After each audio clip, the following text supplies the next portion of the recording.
I thought I would start today with a poem to celebrate spring. I know today is a lot more blustery than what you'd want on a spring day, but still, it seemed like a good way to kick things off. But first, a little backstory of something that comes into this poem. In Roman mythology, the god Jupiter was so besmitten by a maiden named Callisto that he took human form, came down to earth, and they had a child. His wife, the goddess Juno, being jealous, turned Callisto into a bear to take away her beauty. Years later, when the sun grew up as a great hunter, he saw this bear wandering through the woods and drew back his arrow to shoot at it. Jupiter, watching all of this from the heavens, interceded and stopped the arrow before it could hit the bear. He then took both of them and threw them up in the skies to become constellations, the great hunter and the great bear. When he threw Callisto up, he grabbed her by the tail and threw her up, which is why today when we look in the sky and see the great bear, we see that long tail of the Big Dipper. So this is Scent of Blood.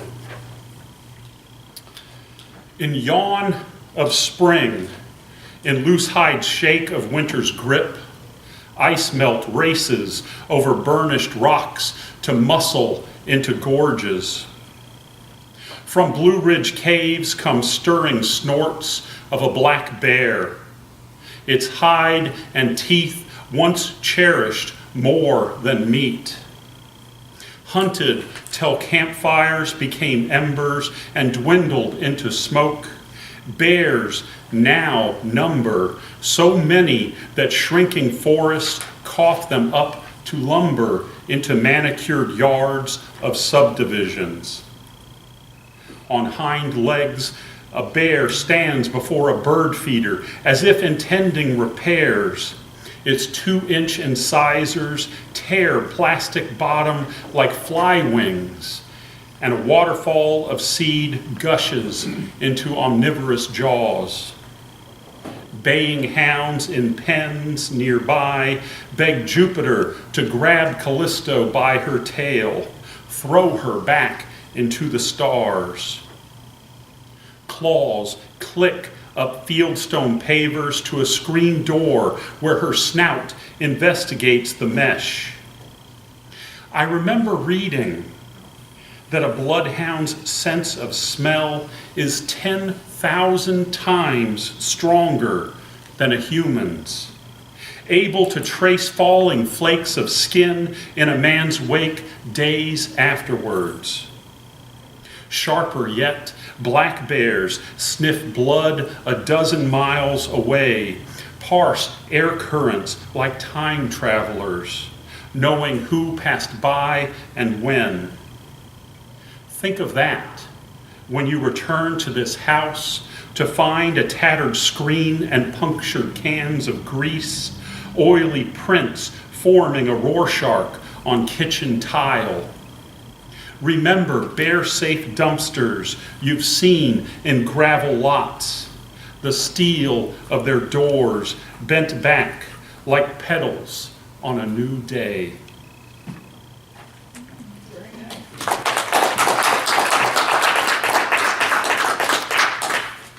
And the second poem is actually a deviation from what I had intended. After I heard Andrea read her poem about DC girl and Marvel guy, I thought, well, I have to read this one. This is Poems of Superheroes Written by Sidekicks. Remember that poem I wrote about flying, where I streaked through sky in a skin-tight bodysuit, arms outstretched, cape flapping from shoulders, ignoring gravity as if it were an unwanted text. Sorry, but that wasn't really me. So many of my poems people themselves with deceptive eyes, carbon copies of myself posing on plinths meant for heroic others, those characters who throw bricks through windows of social injustice. It just seems easier to convey truths thistled with prejudice on my own two shoulders than to hoist them upon someone whose hand I've never shaken. And isn't easier what matters most? The lesson we're taught day long by all that we encounter? Microwaves and escalators, automatic drive transmissions, emoticons in place of words. So let me set the record straight.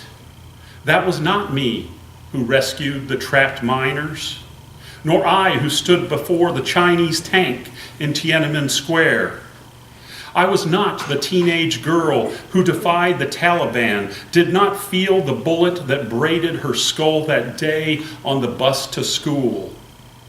My role, as always, came afterwards, my face inserted as if it belonged in the chaos, screaming alongside heroes as they fought their battles and ours.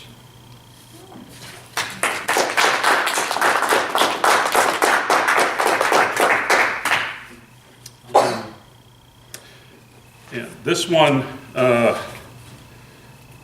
bears some similarities to one of the last poems that Kathy read, in that this is also pulled from the headlines. And when you write a poem or anything about incorporating the news of what's going on in the world around you, what's going on today, you're forming a bond with everyone who reads or hears it, because it's the shared public experience that everyone can relate to. And so for me, when I do that, I always try to remember that and revel in the shared experience of it. And so this poem is Where You Were When It Happened.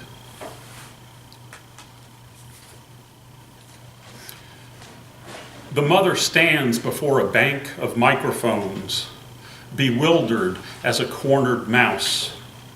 She pleads to the cameras, quivering hands holding the edges of her daughter's picture. The cheerleading photo with a smile as bright and wide as the Milky Way.